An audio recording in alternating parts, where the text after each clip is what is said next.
Amen. Hallelujah. Mangibingelele namhlanje ntambama. Ukhulumayo Apostle Emma Inzoto, the founder of RGGM. Ngithi ngiyakubingelele egameni nasegazini lika Jesu Kristu. Namhlanje ntambama ake ngikhuleke nawe before sifunda izwi lethu likaNkulunkulu, izwi lenkosi. Baba, egameni nasegazini lika Jesu Kristu siyakumema namhlanje ntambama mdalo insuku zethu. Awube nathi Nkosi entambama namhlanje egameni nasegazini lika Jesu Kristu. Philisa imoya yethu uNkulunkulu oyingqwele, imizimba yethu yenziwe ibe yintsha ingqondo yethu kulomhlaba Nkosi, ngegama nangegazi lika Jesu Kristu, in Jesus mighty name. Amen. Ngiyabingelela futhi ngithi ubusisekile namhlanje ntambama ngegama nangegazi lika Jesu. Ake sifunde incwadi yethu kuRoma chapter 8 verse 19. Ngokuba ukulangazelela kokudaliweyo kungulindela ukwambula kwabantwana bakaNkulunkulu. Message yami namhlanje ntambama, manifestation of the sons of God. Manifestation of the sons of God. Ithi ukulangazelela kokudaliweyo ikona okumbula the sons of God. Angeke uze ubone a manifestation kaNkulunkulu as a son of God ungekho close nomoya engcwele. Once ufuna ukubona a manifestation kaJehova empilweni yakho as a son of God, ilakho sele ulangazelelo okudaliweyo, ilakho sele umoya engcwele ukusebenzise khona, ilakho sele moya engcwele ube seduze nempilo yakho, ilakho sele ukhonza uNkulunkulu ngempilo yakho, umtshele uthi Nkosi mina ngizinikela kuwe kuze uzomanifesta empilweni yami. Khona into ekosela uyazi ukuthi mawungumntwana kaNkulunkulu kune manifestation ekosela ibonakale kuwe, kune manifestation kaJehova ekosela ihambe nawe. Ithi ukulangazelela kokudaliweyo kwambula abantwana bakaNkulunkulu. Ukulangazelela okudaliweyo kwambula abantwana bakaNkulunkulu. Ngamanye amagama kosele wenzeni empilweni uyekele ukontrolwa umona kuze Jehova azokhona ukusebenza empilweni yakho, ungakontrolwa inzondo, ungaqoleli kuze Jehova azokhona ukusebenza empilweni yakho. Abantu abaningi empilweni abayibona imanifestation ya Jehova because bona abafuni ukwenzani ukulangazelela izinto ezidaliweyo.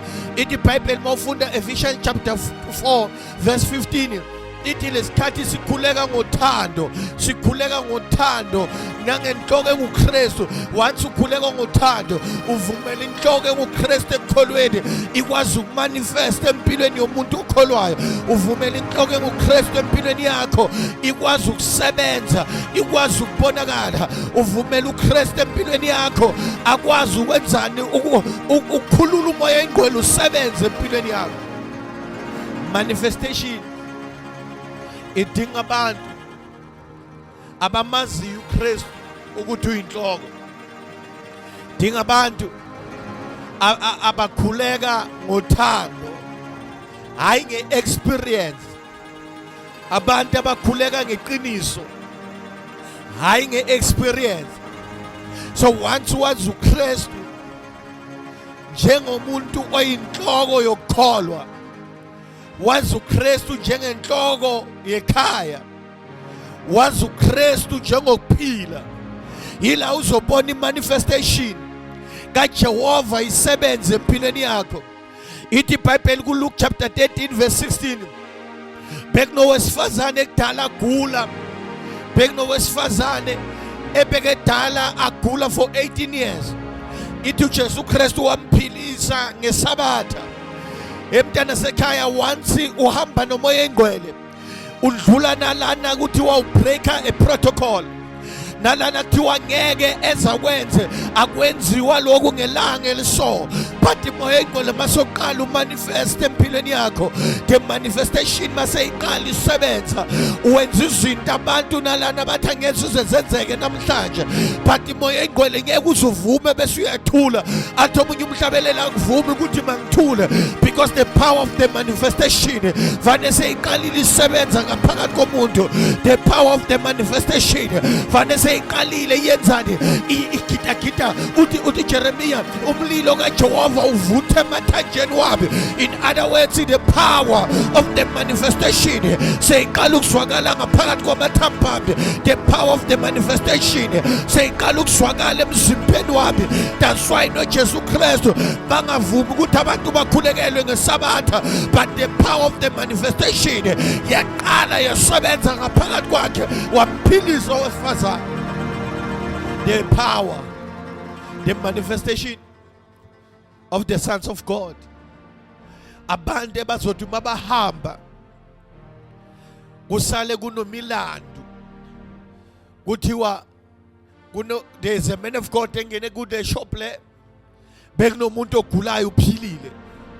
There's a woman of God endlule la bekunomuntu ogulayo uphilile. Ila generation izobe manifesta the power of God. Lesikhathi ufuna ubona amandla kaNkulunkulu asebenza kuwe, akowehle zithobe uthi zithobeni mina ngizoniphakamisa. Iproblem siphila ku generation yabantu abanga understand ukuthi uNkulunkulu usebenza emntwini ngokuthi umuntu ayithobe. Lesikhathi uyithoba Jehova uyakwazi ukuphakamisa. Lesikhathi uyithoba Jehova uyakwazi ukukwenzela okusha. Lesikhathi uyithoba Jehova uyakwazi ukumisa impilo yakhe iphumelele. Lesikhathi uyithoba Jehova uyakwazi ukwenza ibonakaliso ngawe. Ithi iBhayibheli bekunowesifazane bekagula. Mawufunda Marko chapter 5 mawuqala ku verse 23 khuphuka nayo, ithi lo wesifazane wezwa ngoJesu Kristu. Ithi Jesu wathi makandlula wabamba umphetho waphila. The manifestation of the sons of God. Empilweni kunabantu ekosele bagqoliswe ngomoya kaJehova kuzilizwe lethu lizophila. Empilweni kunamandla ekosele agqoliswe, kunabantu ekosele bagqoliswe ngamandla ezulu kuze abantu abagulayo bazophila. Kunabantu ekosele ungababeki isandla but baba ku presence or under the influence of your voice bese bayaphila, bese bayaphumelela, bese qhawuka ibopho, bese impilo yabo iyachange. Once empilweni ufuna ukuhamba ephambili ngempilo, kosele u-understand ukuthi moya engcwele qalisa usebenze empilweni yakhe. Moya engcwele qalisa ubonakala empilweni yakhe. Uyilana khona uzophumelela uhambe ephambili. Mawufunda iBhayibheli 1 Samuel chapter 2 ufunda verse 26, ithi Samuel wasuyakhula ngoba empilweni kosele ukhule. Ithi Samuel wasuyakhula, uNkulunkulu wamthanda uSamuel nabantu bamthanda uSamuel. Spiritual kosele ukhule uzufike kule level la ujabulisa khona uJehova. Spiritual kosele ukhule uzufike kule level la wenza uJehova athokoze khona. Mawufunda iBhayibheli ufunda 2 Peter chapter 3 verse 18, ithi nina abantwana ake nilangazelele ibize njengabantwana abancane abasanda kuzalwa, abalangazelela ibize, akolangazelela izwi likaNkulunkulu, akolangazelela righteousness, akolangazelela ukuhlala ebukhoneni bakhe, akolangazelela ukuhamba ngepresence yakhe, akolangazelela amandla kaJehova, akolangazelela uNkulunkulu ukuthi akusebenzise, akolangazelela uNkulunkulu akwenze helper to other people, akolangazelela uNkulunkulu akwenze impilo yakho ichange kuze abanye abantu bazosizakala, akolangazelela uJehova akuphakamisa akunika amandla amasha ngegama nangegazi likaJesu. Ithi nina ake nifane nabantwana abasanda ukuzalwa. Labantwana mabasanda ukuzalwa balangazelela ibizo. Oh my God, balangazelela ibizo. Dingeka abantu abalangazelela umoya engcwele ukuthi inkosi noma izinto zenzeka zivunguze South Africa, but silambele wena uNkulunkulu oyingcwele. Noma izinto zenzeka somandla bathi thina silambele wena, sidinga wena, umoya wami uyakudinga moya engcwele. Ngiyakulangazelela ithi umntwana osanda ukuzalwa ulangazelela ibisi ekukholweni mawungakhonzi nge-experience, mawungakhonzi ngokuthi sengiyamazi uJehova, awuvuke ekuseni umlangazelele, phakathi kwemini awumlangazelele, phakathi kobusuku awumlangazelele. Once uzolangazelela moya engcwele, ila uzokwazi khona empilweni amandla we-manifestation, amandla we-manifestation. Adinga abantu abalangazelela uNkulunkulu, adinga abantu abalangazelela ukuphila, adinga abantu abathi Nkosi angisakhona ukuphila ngaphandle kwakho, adinga abantu abathi Jehova angisakhona ukuya phambili ngaphandle kwakho, adinga abantu abathi Jehova angisakhona ukuphumelela ngaphandle kwakho, adinga abantu abathi moya engcwele angisakhoni ukuthola amandla ngaphandle kwakho. Abantu uNkulunkulu oyingcwele abathi Nkosi angisakhona ukuhlala ebukhoneni bakho, adinga abantu abathi moya engcwele angisakhoni ukuya phambili, adinga abantu abathi uNkulunkulu oyingcwele angisakhona ukwenza lutho ngaphandle kwakho. Jehova amandla akhe adinga abantu abathi Nkosi siza mina, uthi uIsaya thuma mina Nkosi emagumbini amane omhlaba ngizohamba ngigijima. Mawufunda iBhayibheli uyifunda lapha kuZenzo chapter 1, ithi uJesu mawufunda kuverse 8 wathi anginishiya inodwa nginishiya nomoya engcwele ozoba ngumduduzi nge-1 wempilo zethu. Senzo chapter 2 ithi ngesuku lePentecost kwabonakala amandla kamoya engcwele ehlela phezu kwapho kwatshentsha amalivi. Can I prophesy namhlanje ntambama amandla kamoya engcwele ehlela phezu kwempilo yakho and impilo yakho izotshentsha. No matter ngabe Satan bekasaplanile athi uyakudestroy empilweni ngegama nangegazi likaJesu, uSathane akanasabelo namandla phakathi kwempilo yakho. Sathane akanasabela, akanamandla phakathi empilweni yakho. Sathane akanasabela, akanamandla phakathi empilweni yakho. Akuthi moya engcwele namhlanje ntambama into engiyicela kuwe amandla kuphela, into engiyicela kuwe kumanifest. Abantu Nkosi kulo mhlaba sebane anger, abantu uNkulunkulu kulo mhlaba esiphila kiwo sebathukuthele, but into engiyicelayo moya engcwele namhlanje ntambama ugqwalisa amandla akho ukuthi mangiphuma ngiyobhekana nabantu abathukuthele, mangiphuma ngiyobhekana nabantu abasebanenzondo, mangiphuma ngiyobhekana nabantu asebagivapile, bese kumanifesta wena moya engcwele, bese kumanifesta wena empilweni yami. Kungasaphumi ilizwi lami kepha kuphuma inkemba yakho, kungasaphumi ilizwi lami kepha kuphuma ukuphila kwakho, kungasaphumi ilizwi lami kepha kuphuma amandla akho, kungasaphumi ilizwi lami kepha kuphuma ukuphila kwakho, kungasaphumi ilizwi lami kepha kuphuma ukuphila kwakho phakathi kwempilo yami. Abantu bakho bazophila, abantu bakho bazohileka emotionally, abantu bakho bazobona ukukhanya ngoba siphambili moya engcwele. Ngawungekho empilweni zethu siyakumema uNkulunkulu engcwele, sikumeme South Africa, sikubize Jehova sithi wazophilisa ilizwe lethu, sikubize moya engcwele sithi wazosiphilisa Nkosi ngegama nangegazi likaJesu. Sisondela kuwe, ake sondele kuNkulunkulu namhlanje ntambama, ake sondele kuNkulunkulu.